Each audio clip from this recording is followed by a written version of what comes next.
Hi, I'm your host, Larissa Werstiak. Through this podcast, I aim to empower and inspire jewelry entrepreneurs and innovators so they can thrive by doing what they love.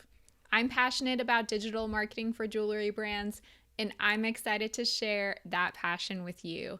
This is episode 128, and today I'll be sharing my interview with Robin Kramer, the owner of Red Boot Consulting. According to her bio, Robin is a brand marketing maven, natural business nurturer, master of relationships, and a sales expert who has an impressive history with leaders in the retail industry that have built their brands on innovative merchandising and strong service cultures. In this episode, Robin and I talk about how to build relationships with retailers in the jewelry industry and the roles that both your sales and marketing efforts will play in creating and nurturing those relationships. Before we get to that interview, I'm really excited to make an announcement about my course, Jewelry Marketing 101, which has been in development for about a year. It's now live and ready for you to enroll. Jewelry Marketing 101 is a self-paced foundational video course with 7 chapters and 50 lessons in total. By taking the course, you'll understand the foundations of jewelry marketing so you can begin implementing sound marketing practices for your jewelry business at a fraction of the cost of working with me one-on-one. For a limited time through the end of May, you can get $50 off by entering code PODCAST at checkout. To sign up, just visit jewelrymarketingschool.com. I'm so excited to share this course with you and think you'll benefit from it greatly. I also want to share some marketing related news and insights from the past week that caught my attention. So first, I saw this very interesting article about how marketing is evil, or at least that it has that perception. Of course, as a marketer, this caught my attention. I was like, I don't personally think it's evil, but let's see what this is all about. So marketing tends to have kind of a bad reputation, and the problem of all that starts with ethics. To earn customers, obviously you need awareness, and to get that awareness, you need marketing. It's kind of impossible to escape marketing. When marketing works, when it's good, people kind of don't even notice it. They forget about it. But when marketing is bad, that's when it tends to come across as evil. That's when people remember it. And then it kind of puts this negative reputation in their minds. So bad marketing tends to leave a more memorable impression than good marketing, unfortunately. Good marketing shouldn't feel like marketing at all. It should feel like someone has a really compelling solution to your problem and is just kindly letting you know about it so that you can make a decision about whether or not you want to make a purchase. There's really no shortage of demand for great marketing, especially now in a world that's becoming more digital with consumer behavior shifting. So I just thought this article was super interesting and a lot of good insights about good marketing versus bad marketing. Next, I saw a really good article on Moz.com about selling like QVC. So the article is talking about why now is the time to prepare for a video-based sales future. The big brands everywhere, brands like Walmart, Crate and Barrel, and Nordstrom, are already getting into video sales, experimenting with it. Even smaller brands are trying to figure out how to leverage video sales and use video-supported sales content.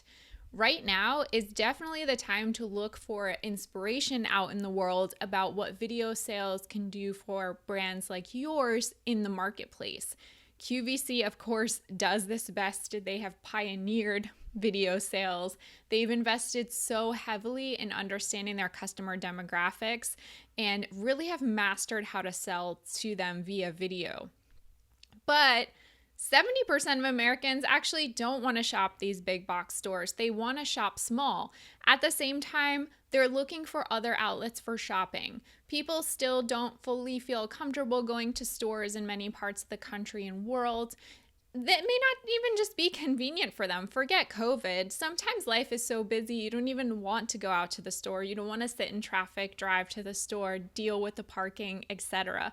So, video can really be another way to reach your customers. And you can really stand out if you are one of the only smaller brands doing video. Imagine how that can expand possibilities for sales.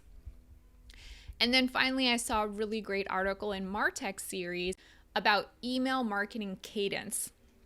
So, cadence just refers to the number of emails that you're sending, the frequency of them. What are the best practices? What are the best practices? I have a lot of clients, almost all my clients ask me how often should they be sending emails. And I don't think there's a one size fits all answer for all brands. Email still works as a key marketing and business communications channel, but of course, there's not a one best practice for everyone. So you really need to see, when are your subscribers best responding to your campaigns? If you start to send them more frequently, are you noticing that people are unsubscribing? If you send them less frequently, are less people opening and clicking your emails because they've kind of forgotten about you? So it's a little bit of a testing process to really figure out the best email cadence for your brand. And you should also potentially give your readers or subscribers the option to choose their frequency. So whether they want the emails once a week, once a month, once every quarter.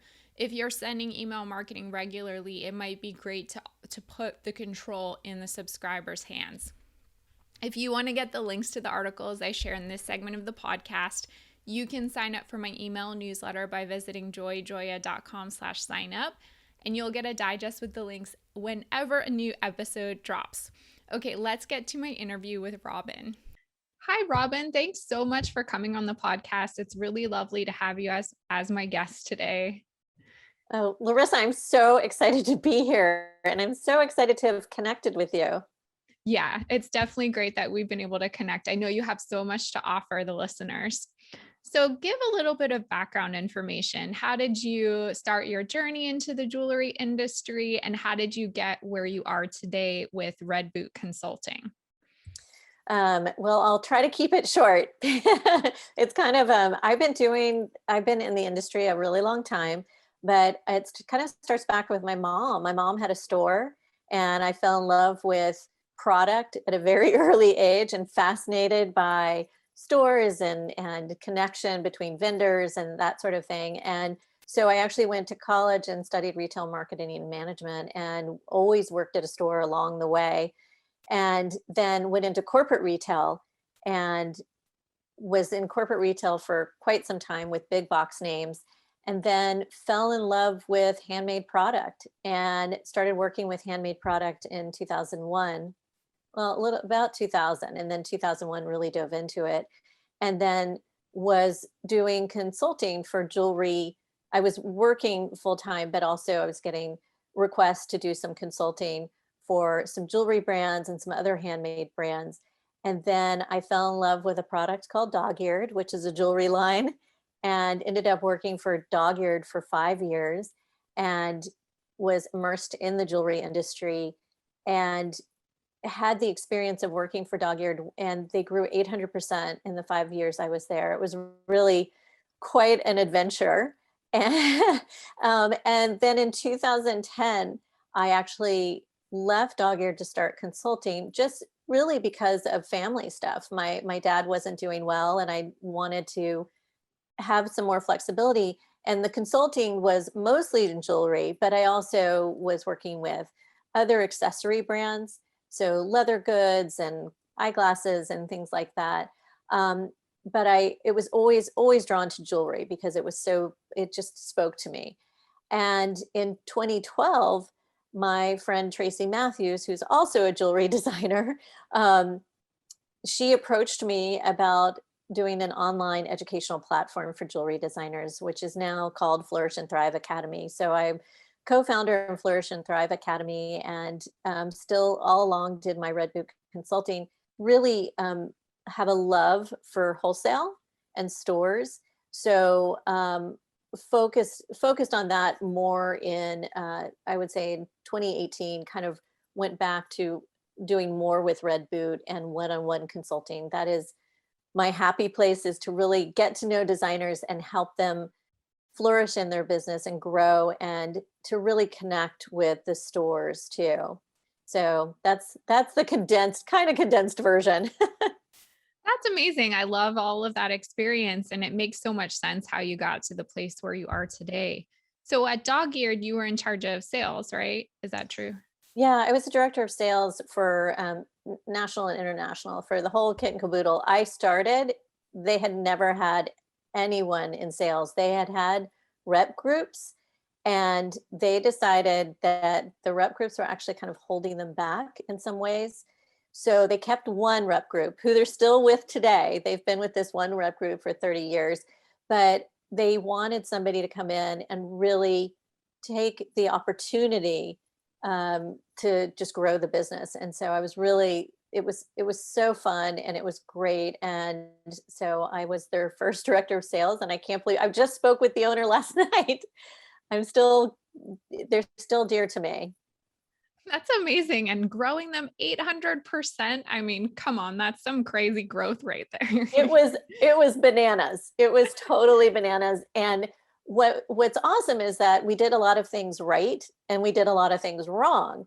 And what's cool is I can give that information to designers, because you don't want to do the wrong things. And so I can really help them with, you know what, make sure you're reading manuals, make sure you have agreements, make sure you don't have to please everybody, you can have your how you want your business. So it really gave me, it was so much learning and growth for not only myself but the business as well.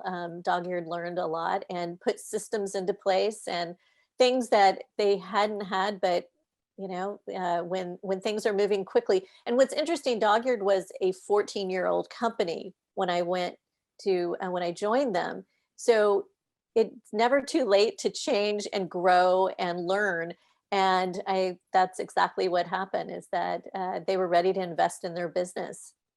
That's super inspiring. I love that. So it sounds like you have like one foot firmly planted in the sales world, and then you have this retail marketing experience and the academic background in that. And the alignment between sales and marketing is something I've definitely talked about on this podcast. I'd love to hear from you why that alignment is important and how a jewelry brand can potentially achieve that alignment.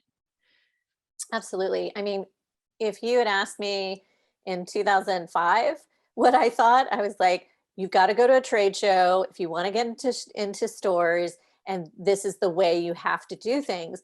But, fast forward, we're in 2021, it's such a different world. And social media marketing and social media specifically plays such an important role in that nowadays. I have talked with buyers who say I immediately, if they look at a designer, or even if a designer comes recommended to them, they'll look on social media to see what their following is, to see what they're doing, and how engaged they are. So there's a consideration in that as well. So marketing has become, I would say, even more essential to a brand, because if you Google, I'm wearing actually, it's my dad's. He passed, and this is very dear to me, but he loved bolo ties. So I'm wearing a bolo tie. And if you just Google bolo ties online, you get up, turquoise and silver bolo ties. You will get a slew of, different designers and different product.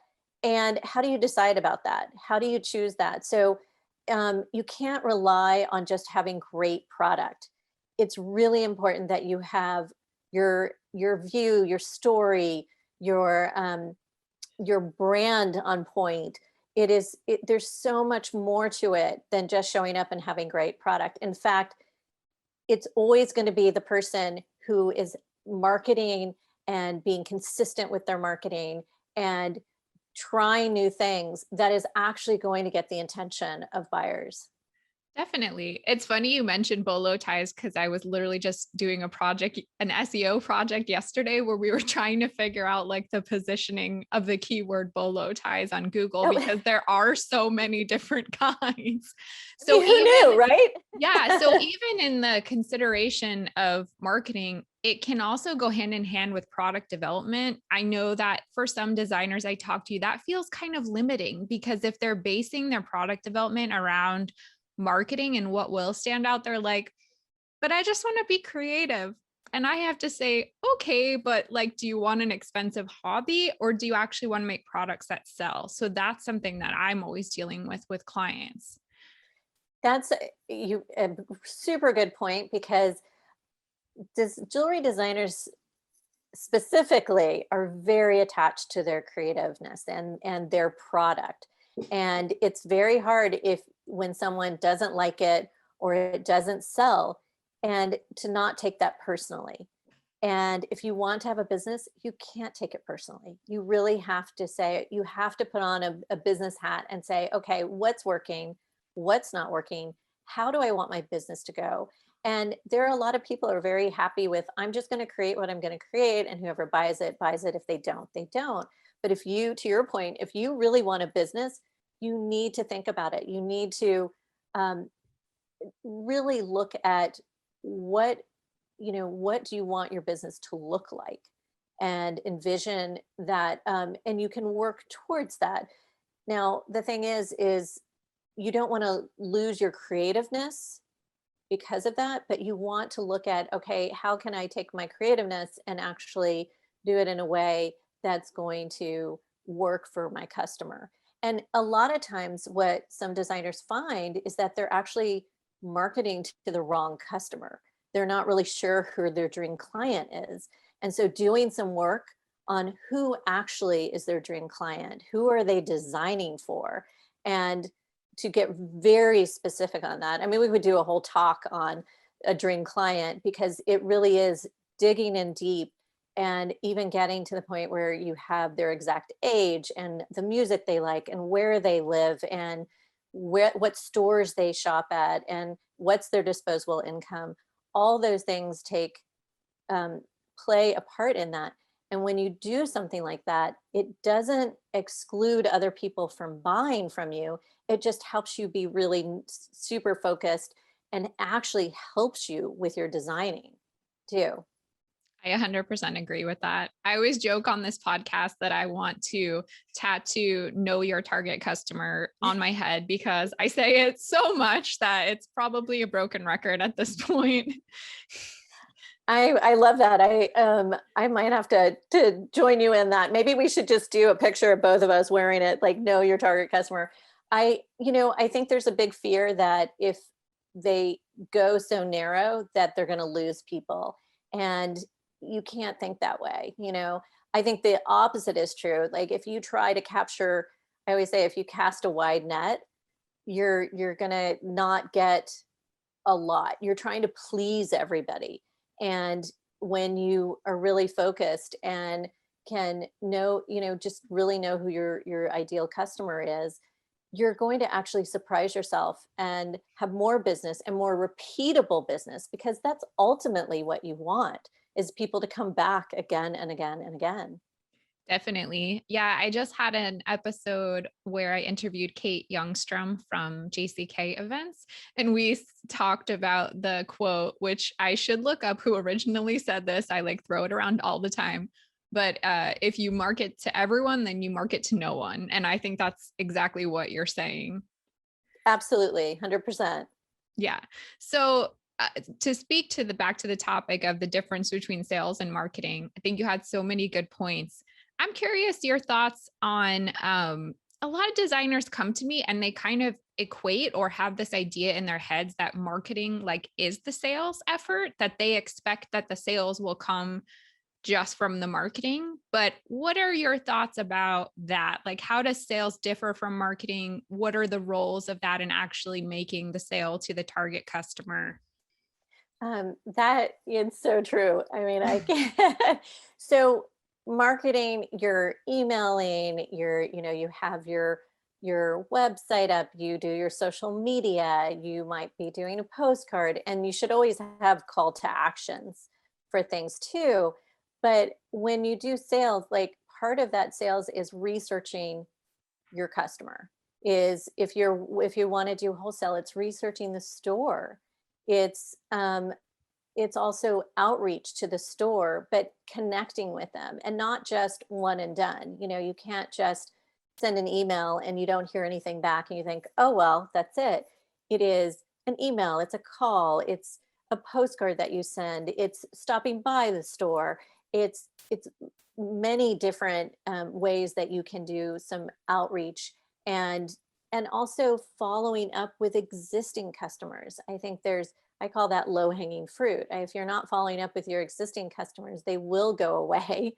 And when somebody already knows you, likes you, trusts you, buys from you, to nurture them is so key in business. So, and also too, when you, because sales, I think is one of those words that can be like nails on a chalkboard for somebody. It can be really like, oh, I don't want to be salesy. Well, if you take the word sales and switch it to being helpful or just going and I always like to say my goal is always to help somebody find what they need.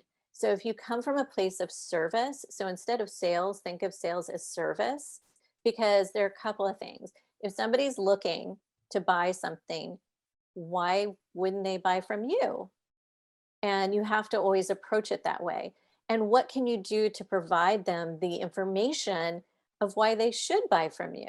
You know, maybe it's because you're handmade, maybe it's because you're use ethically sourced stones or recycled silver, or you're made in the US, or you give to a certain charity with every sale that you do, whatever it is.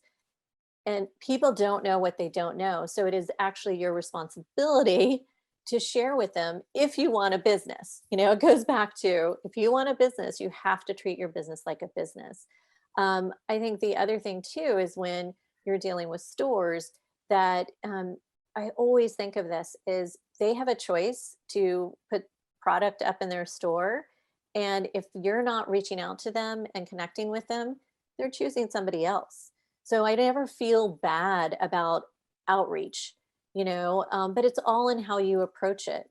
And so if it's coming from a place of, I did the research, I saw that you have a certain assortment, I would love to show you my collection of jewelry that you don't seem to have that in your store. It may be something that might interest you. So it's all in how you talk about it and how you present it. Absolutely.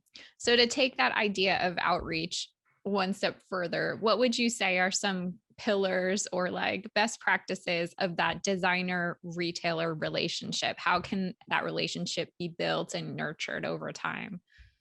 Well, I think first thing, make sure that I know I'll repeat this again because it's so important. Make sure you have the right pricing.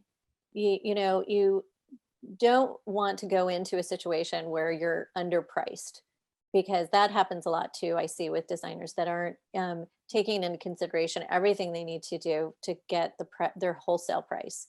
So first and foremost, pricing. Secondly, do your research about the store. Absolutely know the store more, because we have so many tools, and you can go online, you can go Google the store, you can go on LinkedIn to find out more about the buyer, you can go on Yelp to see the reviews, all these things that we have access to.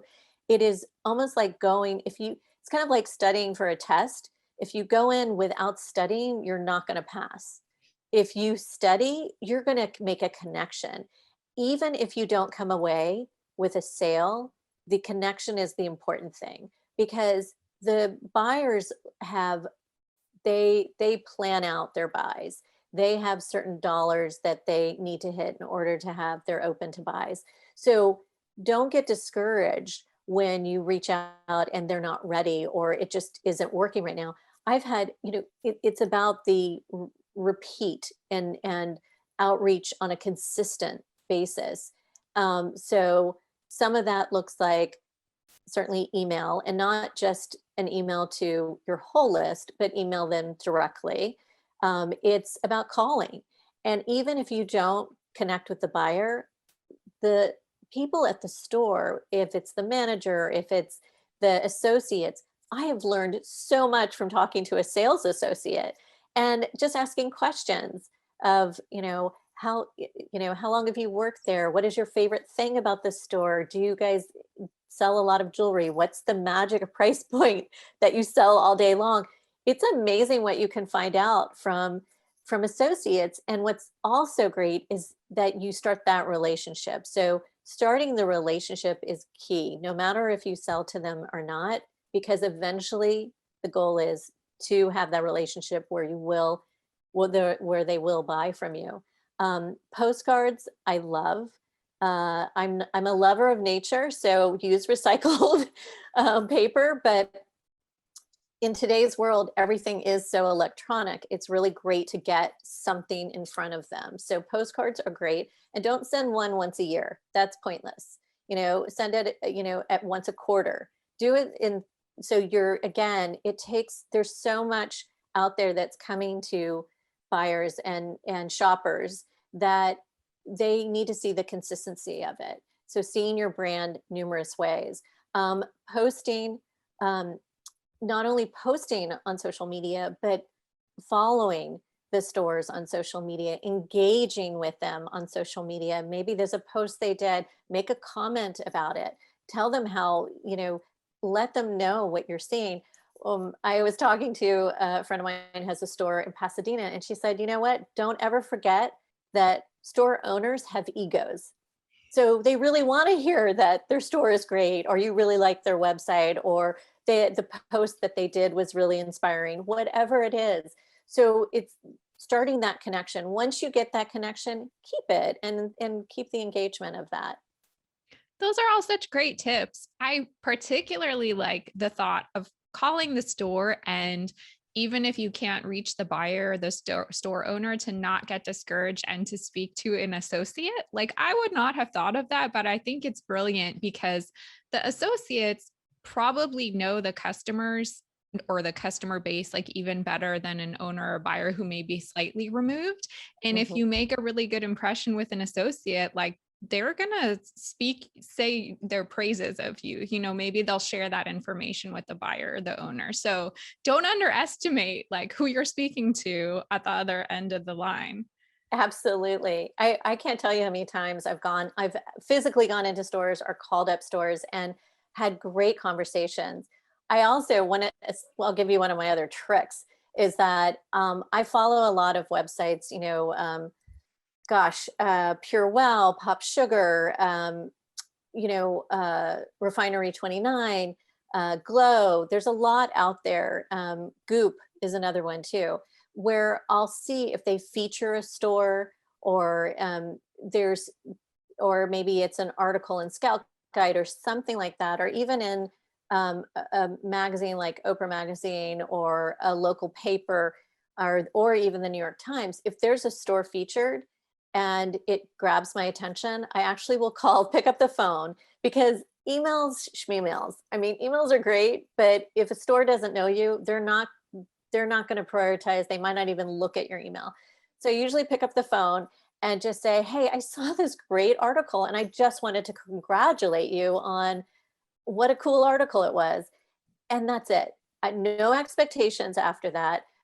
Usually it's just a conversation and just saying, if I'm designing a product or representing a product, I'll say, I represent such and such product, and I'm always looking for amazing stores, and your store just really caught my attention with this article. And it will flow into learning more about them learning more about you, and it's not so scary.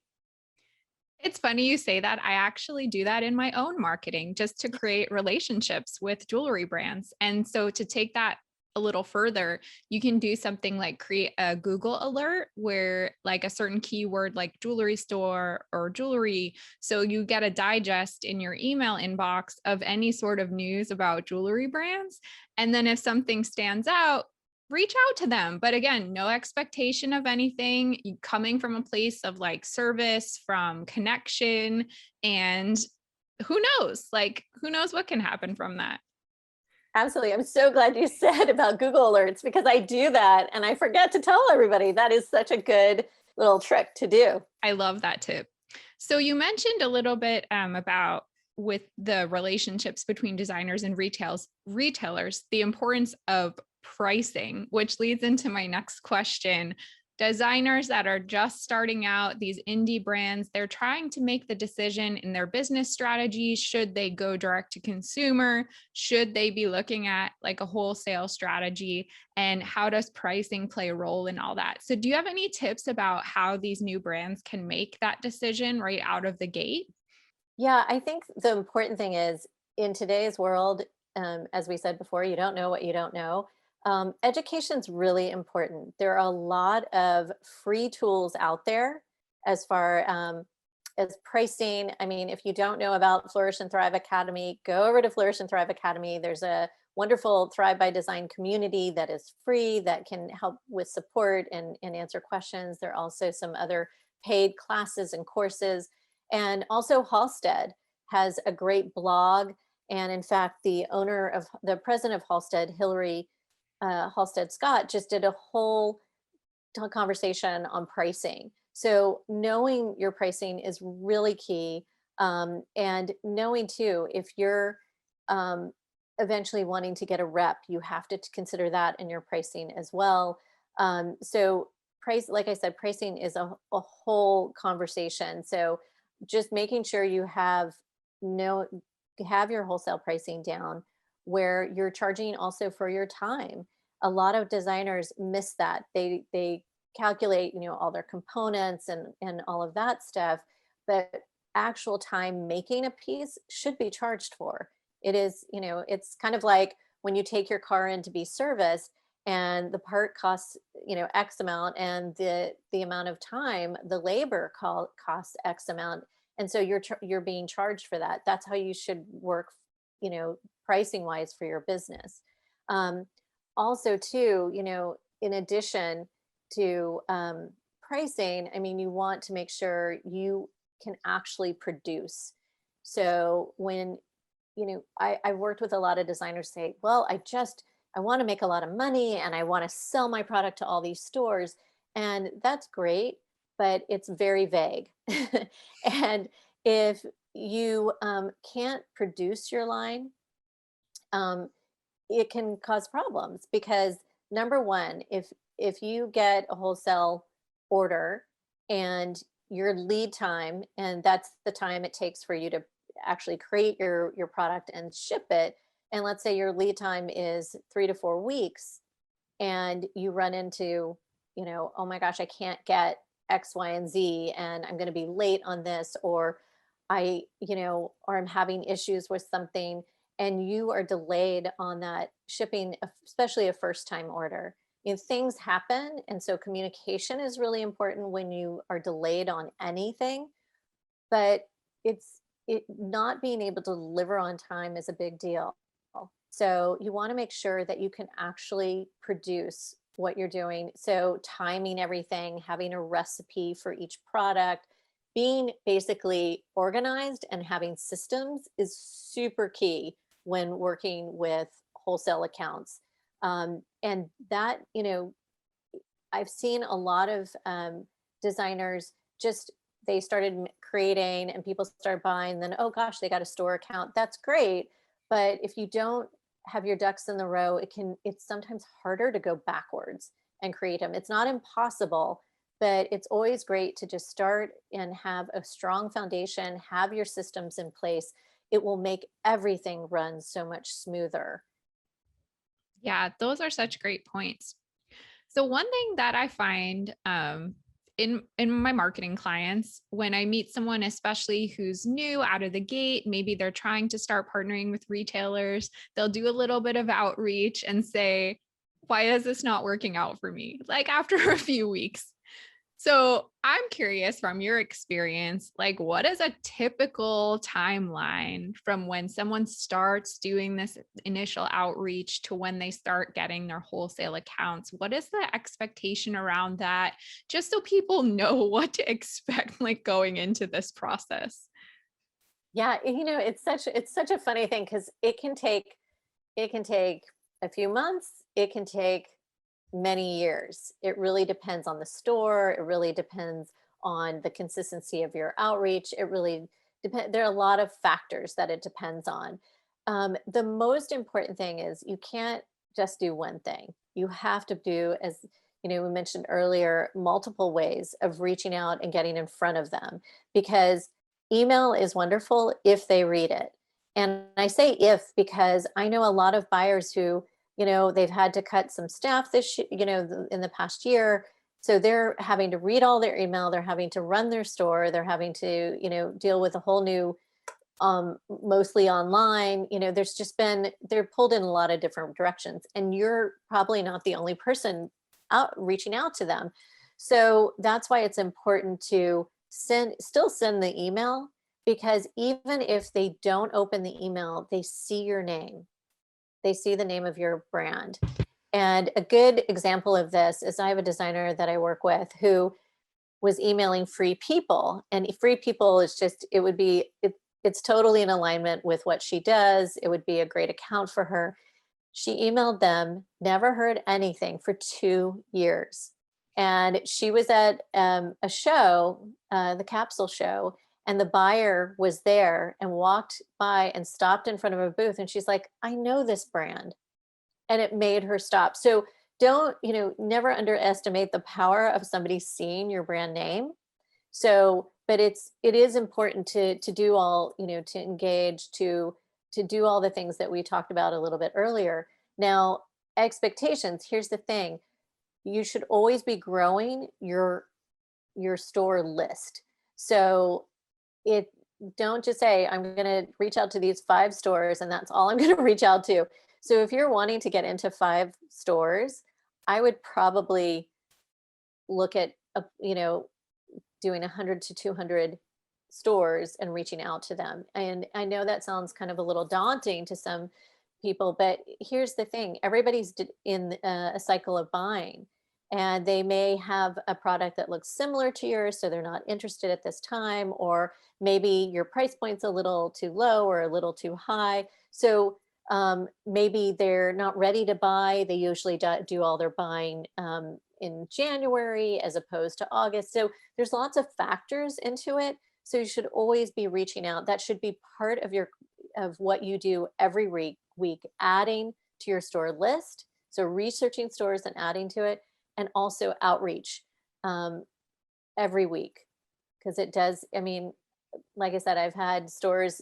It's taken a few months. I had a client that I was working with, and it took them 10 years to get into Sundance catalog. And they have now been in the catalog for 10 years, but it took them 10 years to get into it. So it just takes it just varies. So that's why it's really important to do a lot of outreach to a lot of stores. I 100% think there are people that will be listening to this episode who are like, how am I supposed to do that for months, years, 10 years, stay motivated, think I'm doing the right thing? Like that could be so discouraging. Do you have tips around that? Yeah, it's amazing because first of all, don't let the no's or the crickets upset you, because that can take you down the wrong path.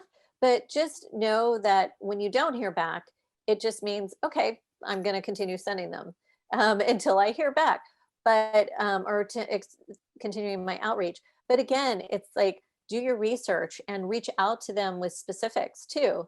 When you send an email, why are you reaching out to them? Not because I mean, they're a store. You're reaching out to them for specific reasons. And I think it's really important, doing the research. And if you're in, one of the things that I do when I'm traveling, even for vacation, is I go into stores and I meet people, and you can make some great connections.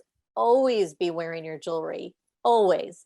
I don't care if you're going to, the grocery store or to a yoga class or what, always be wearing your jewelry, because luckily for jewelry designers, when you're wearing your jewelry, it's a point of conversation. Inevitably, somebody is going to say something about what you're wearing, and it's just easy to go into it.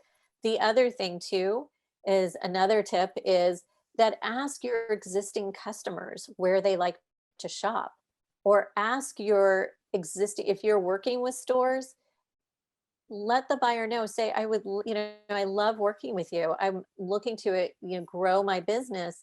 Do you know of another store in a different state that you think would be a really good store for me? People want to help people. So doing that. Also, if you're, friends with other brands. And so, for example, I was at a trade show. I became very friendly with the booth across the way, which was Hobo Bags. And the customer was very similar to the dog-eared customer. So I would talk to the girls, the reps at Hobo, and I'd be like, you know what? I want to introduce you to some of our buyers, because I want to make sure that you meet them. And then vice versa, they would introduce me to some of their buyers. So there's a lot of networking that can go into it. Um, and also with researching, when you research a store owner, look at their LinkedIn, look at their history. I had another client who found out that the buyer at Saks actually went to her alma mater. So when she reached out to her, she was like, we have USC in common. And so it gives, when people have a connection somehow, it makes everything so much easier. So if you are getting frustrated because you want to see results right away, then you might want to think about maybe not doing wholesale, because it's a little bit more of a longer game. And once you do get an account, it's amazing how much easier it becomes to grow that too. Yeah, I love that. It's not rocket science at all. It's just patience, persistence, determination, resourcefulness, creativity. Like you really need to have a certain personality, I think, to do this, or if not, like be able to hire someone who can do it for you, because there's no secret, there's no magic wand, there's no like magic pill. It's just I it's so refreshing to hear these things from you. Well, and there is no magic pill, but I can tell you, if it's something you desire and want to do, it will happen. There is a lid for every pot. There is, you will, it just takes that patience, and it takes, and I would also add positivity, because staying positive about it is really important. And it's, I know it's frustrating. I have been there where people come into a booth and walk out of a booth and don't buy anything, or I call them and they're not interested. But it doesn't mean that, that's okay. That's them. Let me move on to the next one, because I know there's going to be that right buyer for me. And, and there's no better feeling when it connects and you get that order. And the great thing is, you're helping them too with their business. I always, you know, especially when you're dealing with stores, a store cannot run without product. They have to have product to sell. So just remember that when you're reaching out, again, like, don't make it so scary. And the worst they can say is no, or not right now. And that's okay. Okay, next one. Let's see. But the tools we have today to research them, and just, between physically going in, seeing what they're doing on their website, people are doing a lot more videos. Yelp has been a great tool. Google is doing ratings now. Like, there's so many ways that we can really research and find out more about the stores. Absolutely. So let's talk a little bit about trade shows. Now that the world is starting to open up, events are more possible. How do the designers navigate trade shows, especially if they're coming into it for the first time? How can they make the most of that experience? What tips can you share around that?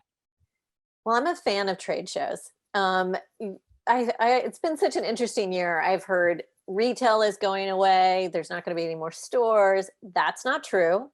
I had a client last year in 2020 open 28 new stores. Um, open them meaning like the 28 new stores came to her and bought from her. So stores aren't going away. Now there's stores that do close during this hard time. It's been super sad that stores have closed, but there's always stores opening too. Um, I think it's really important to research. So doing a trade shows are awesome. And if you're at a show, and I've talked to a lot of buyers, trade shows aren't going away. They are changing. There will always be an online component to a trade show. And if they're not doing that, that's shame on them because they should be. But they're going to be smaller. I'm sure of that. But it's a great way for a buyer to go to one place and see multiple lines, multiple brands, and it really is helpful for a buyer. So my recommendation is do your research, check out what trade shows look interesting to you, physically go to the show and walk it because it is an investment. It is a financial investment, and you want to make sure that your gut tells you a lot. So make sure you walk it and get the vibe for it. See what other brands are there. See what buyers are there. Ask buyers that you currently work with or that you want to work with, and ask if what shows that they attend because you do want to go where those buyers are going. Um, Also, money is a factor. If you don't want to spend $10,000 or can't afford to spend $10,000 just on a booth or $5,000 in a booth, and then logistics and all that, it is a financial investment. And I really recommend if you're going to do one, you may want to start off local of maybe the state you're in or something that's smaller that's not as costly just to get a feel for it. The other thing I would do is read the manual thoroughly because there are going to be certain dates that you have to if they always have kind of early bird specials on lighting or certain booth details. So make sure you read that thoroughly. Also in that manual are going to have marketing opportunities. A lot of times there'll be like little mini vignettes within the show, or something that could be highlighting the fact that maybe you're a sustainable or eco-friendly brand, those types of things. So any chance that you can highlight your brand even more is really a great opportunity. I would also say make sure you become friendly with your account rep for the show too, because they're going to provide you with a lot of great information. I've actually still have friends from these trade shows that I've met because they work their tails off. They want you to have a successful show. I always think it's so funny when I'm at a show and I hear somebody complaining, "Oh, it's such a bad show," or "Oh, the show staff isn't supportive," or all they want to do is to have you have a great show. So communicate with them and ask them, what are the ways that I can really make the most of this show? So, and if you are walking a show, you can actually call the show up in advance and say, I'm interested in exhibiting. Do you have any tours? When can I attend? And they're more than happy to do that. I usually do tours for designers too. So if I'm going to a show, I will let people know and I say, I'm happy to take you on a tour. I've done this for the American Handcrafted show, the Atlanta show, the New York show as well, the New York Now show. So those are great things to do to research. I mean, I can't say enough about the researching, and most importantly, learn what stores are actually attending.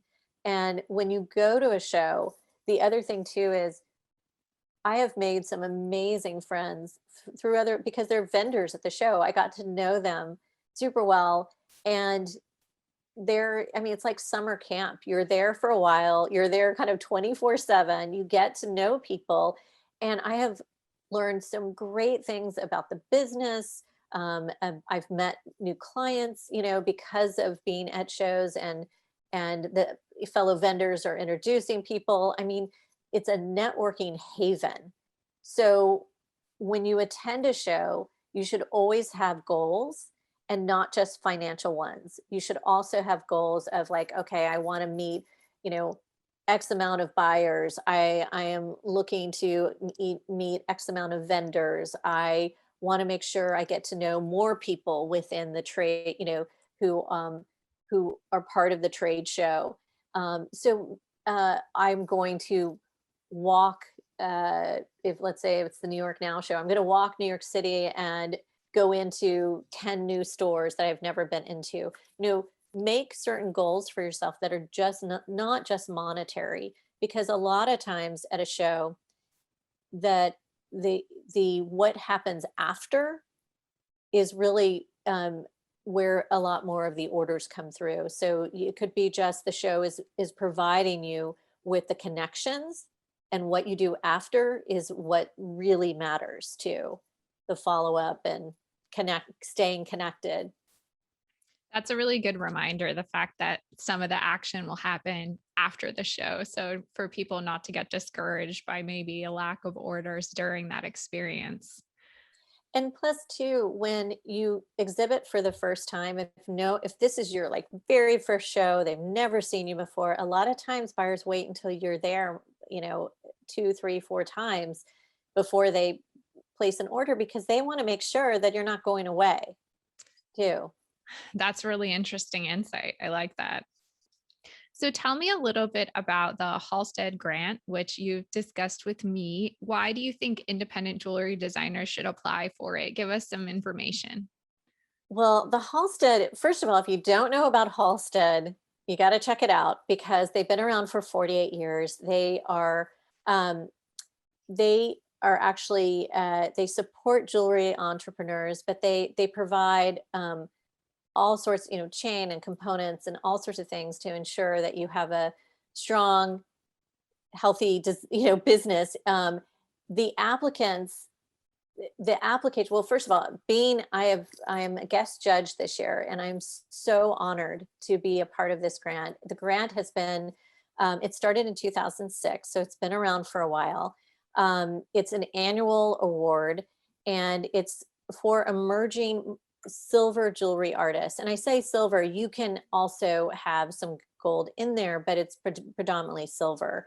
And they have 15 business questions that are really, and that's in addition to their design portfolios, but the questions are really diving deep into to one's business. And what's cool about this, whether or not you are feeling like, okay, I'm going to do it, I'm going to apply, or because you do need to be 5 years or younger in the business um, in order to in order to apply. But I would highly recommend, if you've been in business for 10 years or for 40 years, whatever, the application is so dang good that you want to fill it out, because it's going to really help you hone in on your business. So, and it's to help jewelry emerging artists, jewelry entrepreneurs create this strategy to really kickstart their business.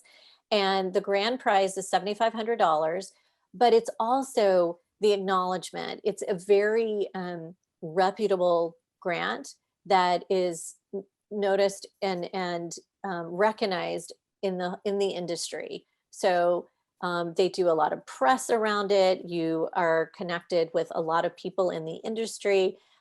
They also have runner up and finalists and all that kind of stuff that also receive. So these finalists and semi-finalists also receive some money as well as recognition. So it's just a wonderful thing to add to your story. And like I said, it is an incredible exercise for no matter what stage of business you're in. but it's very exciting. August 1st is the deadline. So get your applications in, download the application now, make sure you're working on it, because it's not one of those things that you can do on the fly. You really need to concentrate and to work on it, and then let it sit for a minute and then go back and come, because it really is a very thoughtful and thorough application. So it's very exciting. So I'll be going to Tucson in August. I'll be spending a week there and diving into all the applications. That does sound so exciting. Yeah, I invite everyone to check it out. It sounds like a great opportunity. Oh my gosh, such a great opportunity. Amazing. So, is there anything that we didn't cover today that you would like to mention before we wrap up today, Robin? Oh my gosh, this has been so fun. I mean, I feel like I have so much more please, anyone, you guys are welcome to reach out to me. I'm always happy to answer questions. A couple of things I would like to share is I do Instagram live conversations. They're called Kick-Ass Convos. And in fact, I have one with Hillary Halstead Scott specifically about the Halstead Grant. So you guys are welcome to check it out. You can find me at Red Boot Gal. And I also do a twice a month call that is free to everybody. It is about gratitude and community, and it's called Jolt of Joy. It's twice a month. You can go onto my website at redbootconsulting.com, and you can go to the community section and see the details. The Zoom information never changes, but it's the first Friday of the month and the third Wednesday of the month. And it's great. And it's not just for jewelry designers, it's open to everyone. And what's cool is there's been buyers on there, there's been trade show folk on there, there's been a mixture of people. And actually, I've had store buyers meet designers on there and actually carry their product now. I mean, another networking opportunity. I also want to mention too, if you're really serious about wholesale and you actually have been doing some wholesale, but you're ready to take it to the next level, I have an intensive program called the Red Boot Intensive. And we work on your whole business, but really focus on wholesale. And I'll start taking applications in September of this year for the intensive. So I think that's it.